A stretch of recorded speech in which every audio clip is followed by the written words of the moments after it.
एक कस्बे में एक विधवा अंधी औरत रहती थी। उसका एक बेटा था जिसके पालन पोषण की सारी जिम्मेदारी उसके कंधों पर थी।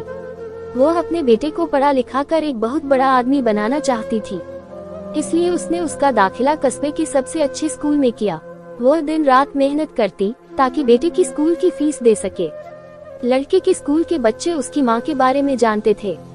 वे सब उसे अंधी का बेटा कहकर चिढ़ाते थे। लड़का इससे बहुत परेशान था। उसे अपनी माँ पर शर्माने लगी थी। वो उसके साथ कहीं भी आने जाने से कतराने लगा था। जब लड़का बड़ा हुआ तो उसके शहर में अच्छी नौकरी लग गई।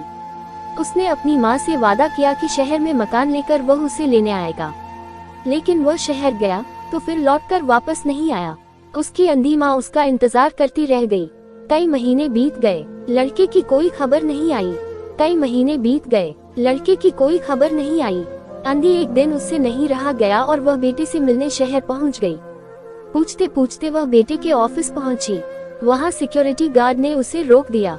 अंधी औरत ने गार्ड को अपने बेटे का नाम बताया और बोली कि उससे जाकर कह दो कि गांव से कोई मिलने आया है। गार्ड ने जाकर उसके बेटे को बताया। बेटे ने ऑफिस की खिड़की से देखा तो उसे अपनी माँ गेट के बाहर खड़ी नजर आई।